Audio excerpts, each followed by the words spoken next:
अस्सलाम वालेकुम viewers. Operating system के आज के लेक्चर में हम डिस्कस करने जा रहे हैं क्रिटिकल प्रॉब्लम का एक सॉल्यूशन, जिसको हम नाम दे रहे हैं एल्गोरिदम 1 का, और इसमें हम यूज़ करेंगे एक वेरिएबल जिसका नाम है टर्न। और फिर हम थोड़ा सा कंसेप्ट डिस्कस करेंगे स्पिन लॉक और बिजी वेटिंग का। स्पिन लॉक कह लें या बिजी वेटिंग कह लें, एक ही बात है। तो ये एल्गोरिदम डिस्कस करने से पहले मैं आपके सामने एक सिचुएशन रखना चाह रहा हूँ। आप इसको थोड़ा समझने की कोशिश कीजिएगा। ऐसे समझें कि हमारे पास एक एटीएम है और इस एटीएम का रूल ये है कि सिर्फ इसको दो ही बंदे एक्सेस कर पा रहे हैं। यहाँ पे हमारे पास दो बंदे हैं। एक एक का नाम आप कह लें कि आई है, आई, और एक और बंदा है जिसका नाम है जे। तो ये दो बंदे हैं जो सिर्फ एटीएम को यूज़ कर सकते हैं। इसके अलावा कोई और बंदा एटीएम को यूज़ नहीं कर सकता। तो एटीएम पे यहाँ पे ऐसे समझ लें कि बाहर एक बोर्ड लगा हुआ है और उस पे लिखा हुआ है टर्न, और टर्न के अंदर हम या आई लिख देते हैं या जे लिख देते हैं। जिसकी टर्न होगी हम उसका नाम लिख देंगे। जैसे मैं यहाँ पे लिख देता हूँ आई। अगर मैं आई लिख देता हूँ तो इसका मतलब क्या है? इसका मतलब है कि एटीएम में अब आई जा सकता है और जे नहीं जा सकता। तो दोनों ये चेक करेंगे, एटीएम के बाहर जो बोर्ड लगा हुआ है दोनों चेक करेंगे। आई चेक करेगा क्या मेरी टर्न है कि नहीं, जे भी चेक करेगा मेरी टर्न है कि नहीं। तो जैसे ही आई चेक करेगा, आई को पता चलेगा कि मेरी टर्न है, तो आई फ़ौरन एटीएम के अंदर चला जाएगा, अपनी वर्किंग करता रहेगा। और वर्किंग करने के बाद जब अपनी वर्किंग कंप्लीट कर लेगा तो ये टर्न चेंज कर देगा, यहाँ पे आई की जगह जे कर देगा और बाहर निकल आएगा। और जैसे ही बाहर आएगा उसके बाद चेक करता रहेगा, क्योंकि जे जो है वो ऑलरेडी चेक करता रहा है। तो जे बार बार इस चीज़ को चेक कर रहा है, अभी भी चेक कर रहा है। तो जे जैसे ही चेक करेगा कि अब टर्न तो जे की आ चुकी है, तो अब जे जो है वो एटीएम के अंदर घुस जाएगा, अपना काम करेगा। और जैसे ही अपना काम कंप्लीट करेगा तो अब ये टर्न जो जे लिखा हुआ है, जे अपना काम कंप्लीट करने के बाद जब बाहर निकलेगा तो इस जे को आई में कन्वर्ट कर देगा और जे बाहर आ जाएगा। तो इस सिचुएशन को आप समझ गए होंगे कि हर एक ने इस टर्न को देखना है। जो अब इस टर्न को देखेगा, अगर उसका नाम लिखा हुआ है तो वो अंदर घुस जाएगा, अगर दूसरा नाम लिखा हुआ है तो वो अंदर घुस नहीं सकेगा। यहाँ पे अब देखें टर्न में क्या लिखा हुआ है, आई। तो अब कौन अंदर जा सकता है? आई अंदर जा सकता है, जे अंदर नहीं जा सकता। लेकिन जे भी कंटिन्यूसली इस टर्न पे नज़र जमाए बैठा है और इसको देख रहा है कि यहाँ पे कब जे लिखा आए और मैं अंदर घुस जाऊं। इसी तरह आई भी कंटिन्यूसली इसको चेक करता रहेगा कि कब टर्न में आई लिखा आए और मैं अंदर घुस जाऊं। तो ये जो कंटिन्यूसली इस चीज़ को चेक किया जा रहा है, जैसे अभी आई लिखा हुआ है लेकिन जे जो है कंटिन्यूसली इस चीज़ को चेक कर रहा है कि टर्न में आई लिखा हुआ है या जे लिखा हुआ है। जैसे ही जे लिखा जाएगा मैं अंदर घुस जाऊंगा। ये जे इस चीज़ को कंटिन्यूसली चेक कर रहा है। इस चीज़ को बोलते हैं स्पिन लॉक, या फिर इसको बोलते हैं बिजी वेटिंग। क्यों स्पिन लॉक या बिजी वेटिंग बोलते हैं? क्योंकि ये वेट कर रहा है कि कब एटीएम फ्री हो, कब आई उसमें से बाहर निकले और मैं अंदर जाऊं। इस चीज़ का वेट कर रहा है और साथ में इस चीज़ को बार बार चेक भी कर रहा है। तो इस चीज़ में बिजी है, वेट भी कर रहा है और बिजी भी है। That's why we call it busy waiting. इस चीज़ को चेक करने में बिजी है और वेट किस चीज़ का कर रहा है? एटीएम के फ्री होने का। तो उम्मीद है आप इस सिचुएशन को समझ गए होंगे। हमारा जो फर्स्ट एल्गोरिदम है वो बिल्कुल ऐसे ही है जैसे मैंने आपको सिचुएशन समझाई। एक एटीएम है जो सिर्फ दो बंदों को अलो करती है कि इसको यूज़ किया जाए, कोई तीसरे का जिक्र ही नहीं है, तीसरे बंदे का कोई जिक्र ही नहीं है। दो ही बंदे आ सकते हैं और एटीएम को यूज़ कर सकते हैं। और तरीका क्या है एटीएम को यूज़ करने का? कि बाहर लिखा हुआ है टर्न, और टर्न में या फर्स्ट बंदे का नाम होगा या सेकंड बंदे का नाम होगा। जिस बंदे का नाम होगा वो इसको यूज़ कर सकता है और दूसरा वेट करेगा। और जब दूसरे की बारी आएगी वो यूज़ करेगा और पहला बंदा वेट करेगा। जिसका नाम होगा वो अंदर चला जाएगा और जैसे ही वो बाहर आएगा तो वो अपना नाम मिटा के दूसरे बंदे का नाम लिखेगा। फिर दूसरा बंदा अंदर घुस जाएगा और जैसे ही काम ख़त्म करेगा तो अपना नाम ख़त्म करके दूसरे बंदे का नाम लिख के बाहर आ जाएगा। तो ये सिचुएशन है। इसको हम अब अप्लाई करते हैं एल्गोरिदम पे। देखिएगा यहाँ पे स्टार्ट करते हैं एल्गोरिदम। देखें यहाँ पे एल्गोरिदम के अंदर हमारे पास दो प्रोसेस हैं, एक पी आई और दूसरा पी जे। और यहाँ पे एक वेरिएबल है टर्न, जिसके अंदर हम या आई लिखेंगे या जे लिखेंगे। जिसकी टर्न होगी हम वो लिखेंगे, और स्टार्ट में हम कोई भी एक लिख सकते हैं, जैसे मैंने यहाँ पे आई लिख दिया। तो अब टर्न किसकी है? आई की है। लेकिन ये कोड देखें, आई का भी कोड ऐसे ही है और जे का भी कोड ऐसे ही है। दोनों क्या करते हैं, अब जब पी आई ने अपने क्रिटिकल सेक्शन में जाना है तो क्या करेगा? सबसे पहले, अच्छा ये देखें कोड के अंदर यहाँ पे डू लिखा हुआ है और यहाँ पे वाइल लिखा हुआ है। आप चाहें तो यहाँ पे वाइल और उसके अंदर 1 लिख दें और यहाँ पे कुछ भी ना लिखें, मतलब आप उस तरह से भी लूप को चला सकते हैं। यहाँ पे कोई इसमें क्रिटिकल बात नहीं है, सिर्फ एक सिंपल सा लूप है और उसके अंदर 1 लिखने का मतलब होता है कि ये लूप हमेशा चलता रहेगा। इसमें इसने रुकना कोई नहीं है, कोई कंडीशन नहीं है। जो 1 है उसका मतलब है कि वो हमेशा चलता रहेगा। तो इस लूप ने हमेशा चलते रहना है क्योंकि हमने 1 लिख दिया है। 1 लिखें या इसके अंदर ट्रू लिखें, एक ही बात है, कोई कंडीशन है ही नहीं, हमेशा इसको हमने ट्रू कर दिया है, इसका मतलब ये लूप चलता रहेगा। तो असल कोड इसके अंदर क्या है उसको देखना है। तो यहाँ पे फर्स्ट लाइन में देखें, इसको हम इंटरसेक्शन बोल रहे हैं। आपने प्रीवियस लेक्चर में देखा होगा कि इंटरसेक्शन होता है, क्रिटिकल सेक्शन होता है, फिर एग्जिट सेक्शन होता है और रिमाइंडर सेक्शन होता है। तो यहाँ पे इंटरसेक्शन और एग्जिट सेक्शन का हमने कोड देखना है कि क्रिटिकल सेक्शन में जाने से पहले जो इंटरसेक्शन है उसमें क्या किया जाएगा। यहाँ पे देखें पी आई है और इसने आके क्या करना है, इसने चेक करना है कि टर्न नॉट इक्वल टू आई। अगर टर्न आई नहीं है, मतलब अगर मेरी बारी नहीं है, तो क्या होगा, यहाँ पे ये लूप घूमता रहेगा। ये लूप क्या करेगा, इधर ही स्पिन करता रहेगा।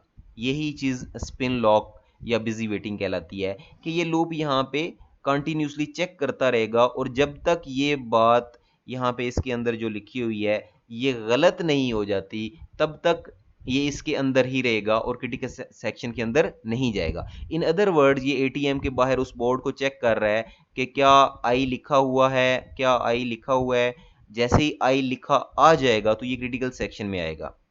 यहाँ पे देखें लिखा हुआ है टर्न नॉट इक्वल टू आई। इसका मतलब है कि अगर टर्न आई की नहीं है, मतलब आई की बारी नहीं है, पी आई की बारी अगर नहीं है तो यहाँ पे स्पिन करता रहेगा।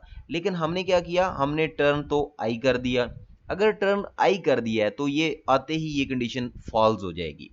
जैसे देखें टर्न में क्या लिखा हुआ है, टर्न में लिखा हुआ है आई, और अगर हम कहें कि आई नॉट इक्वल टू आई तो ये तो बात गलत हो जाएगी ना। तो इसका मतलब ये कंडीशन फॉल्स हो जाएगी। जैसे ही ये कंडीशन फॉल्स होगी तो पी आई जो है वो फौरन अपने क्रिटिकल सेक्शन में चला जाएगा। यहाँ पे देखें इसके बाद सेमी कॉलन लिखा हुआ है। सेमी कॉलन का मतलब है कि अगर ये बात ठीक होती है, अगर ये कंडीशन ट्रू होती है तो ये इधर स्पिन करता रहेगा, मतलब बार बार ये लूप चलता रहेगा, इसी लाइन पे रहेगा, इससे नीचे नहीं आएगा जब तक कंडीशन ट्रू रहेगी। ये यहां से नीचे क्रिटिकल सेक्शन में कब आएगा, जब ये कंडीशन फॉल्स हो जाएगी। तो आते ही हमने देखा कंडीशन फॉल्स है, टर्न नॉट इक्वल टू आई, ये बात गलत है क्योंकि आई के इक्वल है, नॉट इक्वल टू वाली बात गलत हो जाती है। और जैसे ही ये बात गलत हुई ये लूप यहां से ब्रेक हुआ और ब्रेक होते ही नीचे क्रिटिकल सेक्शन में आ गया। इसका मतलब अब जो पी आई है वो अपने क्रिटिकल सेक्शन के अंदर है, राइट। थोड़ी देर के लिए इधर ही हम रुकते हैं और दूसरी तरफ जाते हैं, उसकी कंडीशन देखते हैं पी जे की। तो पी जे जो है ये क्या करेगा, ये अपने यहाँ पे क्रिटिकल सेक्शन में जाने की कोशिश करेगा, लेकिन सबसे पहले अपने इंटरसेक्शन पे आएगा। इंटरसेक्शन पे आके देखेगा कि टर्न नॉट इक्वल टू जे। तो देखें टर्न क्या है, अभी टर्न आई है। अगर टर्न आई है तो ये नॉट इक्वल टू जे, ये बात तो ठीक होती है, और बात अगर ठीक हुई तो ये यहाँ पे स्पिन करता रहेगा क्योंकि ये बात ठीक है तो यहाँ पे ये स्पिन कर रहा है। एक्चुअली पी जे जो है ये अभी बिजी वेटिंग में है। आई तो अपने क्रिटिकल सेक्शन में चला गया, लेकिन पी जे जो है ये क्या कर रहा है, ये यहाँ पे वेट कर रहा है, ये स्पिन लॉक या बिजी वेटिंग की कंडीशन में है और नीचे नहीं जा पा रहा। क्यों? क्योंकि टर्न तो आई की है, और अगर टर्न आई की है जे की तो नहीं है, तो फिर क्या होगा, ये लूप यहीं पे चलता रहेगा। यहाँ पे सेमी कॉलन का मतलब है अगर कोई इस तरह से इसको कंसिडर कर रहा है कि ये लूप अगर कंडीशन ट्रू होगी तो उसके बाद अगर ये कंडीशन ट्रू है तो यहाँ पे इसने बॉडी के अंदर जाना है, तो बॉडी यहाँ पे नहीं है कोई, ये बॉडी यहाँ पे ही खत्म हो जाती है। सेमीकोलन है, अगर ये ट्रू है तो इधर ही रुक जाएगा और अगेन इसको चेक करेगा, कंडीशन को चेक करता रहेगा, लूप इधर ही इसी लाइन में एंड होना है। और जब ये कंडीशन फॉल्स हो जाएगी ये लूप ब्रेक कर जाएगा और फिर क्रिटिकल सेक्शन में जाएगा। इसको यहाँ पे थोड़ा सा आपने अंडरस्टैंड करना है कि ये लूप किस तरह से काम कर रहा है। ये लूप अगर ट्रू होगा तो इसी लाइन पे रहेगा और जैसे ही फॉल्स होगा तो फिर ये लूप खत्म हो जाएगा और नीचे कंट्रोल चला जाएगा क्रिटिकल सेक्शन में। ओके, दूसरी तरफ आके देखा तो हमने यहाँ पे पी आई अपने क्रिटिकल सेक्शन में है, लेकिन जैसे ही पी अपने क्रिटिकल सेक्शन से बाहर जाएगा तो यहाँ पे एक एग्जिट सेक्शन है और एग्जिट सेक्शन में पी आई क्या करेगा, टर्न को जे कर देगा, टर्न को जे कर देगा और जैसे ही टर्न को जे करेगा अपने रिमाइंडर सेक्शन में चला जाएगा। अभी हमारा जो पी आई है, पी आई तो अपने रिमाइंडर सेक्शन में आ गया। अब अगर पी जे की कंडीशन देखें तो वो क्या कर रहा था, वो बार बार चेक कर रहा था कि turn not equal to J, turn not equal to J. ये बात उसकी हमेशा ठीक हो रही थी और ये लूप यहीं पे स्पिन कर रहा था, यहीं पे लूप ये घूम रहा था इसी लाइन पे, एक लाइन पे। लेकिन अब क्या हुआ, अब पी आई ने टर्न को जे कर दिया। अब टर्न क्या हो चुका है, टर्न हो चुका है जे। अगर टर्न जे हो चुका है तो यहाँ पे तो ये कंटिन्यूसली चेक कर रहा है। अगर यहाँ पे टर्न जे हो चुका है तो जे नॉट इक्वल टू जे, ये बात गलत हो जाती है और जैसे ही ये कंडीशन फॉल्स हुई तो ये लूप ब्रेक कर गया और यहाँ पे ये स्पिन जो कर रहा था वो खत्म हुआ और यहाँ से कंट्रोल क्रिटिकल सेक्शन में चला गया। अब पी जे जो है वो कहाँ पे है, वो अपने क्रिटिकल सेक्शन में है, लेकिन जैसे ही अपना काम कंप्लीट करके पी जे बाहर जाएगा तो एग्जिट सेक्शन पे जाएगा और एग्जिट सेक्शन पे क्या करेगा, टर्न को आई कर देगा। टर्न को जब आई करेगा उसके बाद ये अपने रिमाइंडर सेक्शन में चला जाएगा और इतनी देर में यहाँ पे पी आई जो है अगर ये चेक कर रहा था पहले, तो अब टर्न किसकी आ चुकी है, अब टर्न अगेन आई की आ चुकी है और ये यहाँ पे चेक करते करते इस लूप को ब्रेक करके अपने क्रिटिकल सेक्शन में इंटर हो जाएगा। तो ये इस तरह से इन्होंने वर्किंग करनी है। दो ही प्रोसेस हैं जो आपस में यहाँ पे, ये जो हमारे पास फर्स्ट एल्गोरिदम है ये टू प्रोसेस सोल्यूशन है, सिर्फ दो प्रोसेस पे ये काम करेगा, उससे ज़्यादा पे नहीं काम करेगा।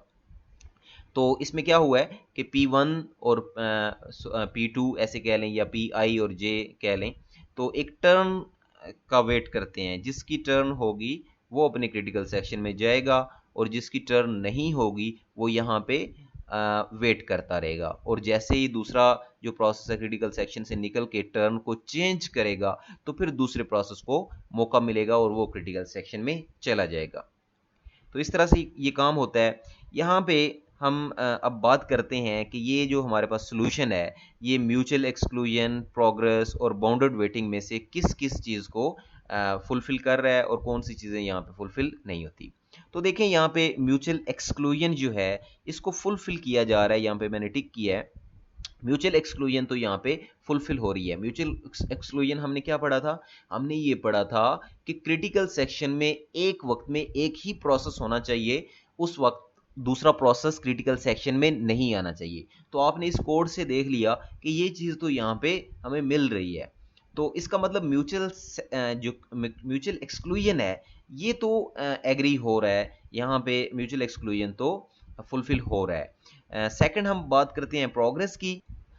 ओके, तो प्रोग्रेस में हमने ये बात देखी थी कि कोई ऐसा प्रोसेस जो अपने रिमाइंडर सेक्शन में हो वो इस चीज़ में पार्ट ना करे, इस चीज़ में हिस्सा ना ले, इस डिसीजन मेकिंग में हिस्सा ना ले कि अब किसकी बारी आएगी।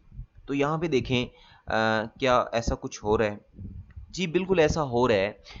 अगर हमारे पास P1 जो है या PI जो है ये अपने क्रिटिकल सेक्शन से गुजर के जाता है और चला जाता है यहाँ पे टर्न देता है J को और अपने रिमाइंडर सेक्शन में आ जाता है। PI अब कहाँ पे है, रिमाइंडर सेक्शन में है।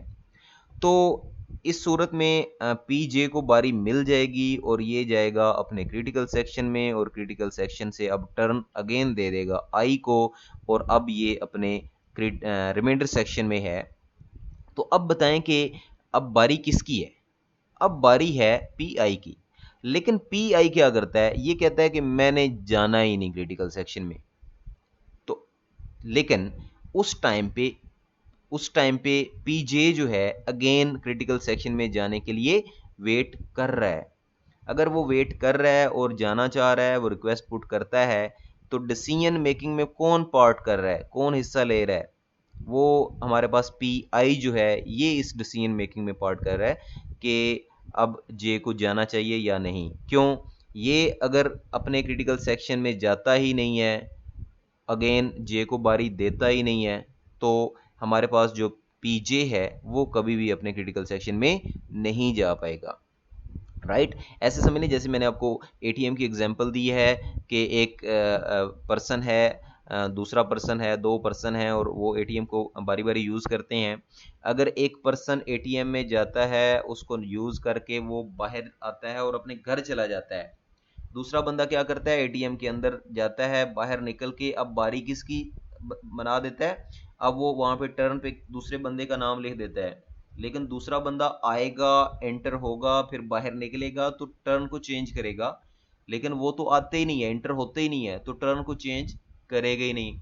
तो इसलिए यहाँ पे प्रोग्रेस जो है वो फुलफिल नहीं हो रही, तो हम इसको क्रॉस कर रहे हैं। इसका मतलब ये कोई अच्छा सोल्यूशन नहीं है जिसमें म्यूचुअल एक्सक्लूजन तो है लेकिन प्रोग्रेस नहीं है।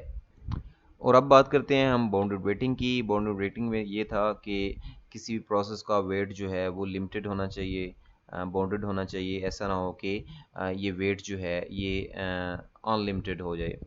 तो यहाँ पे देखें, अगर एक प्रोसेस जो है वो अपने रिमाइंडर सेक्शन में चला जाता है और अगेन कभी भी इंटर होना नहीं चाहता, तो दूसरा जो प्रोसेस है और वो इंटर अगर होना चाहता है तो उसका वेट जो है ये अनलिमिटेड हो जाएगा, वो हमेशा वेट करता रहेगा।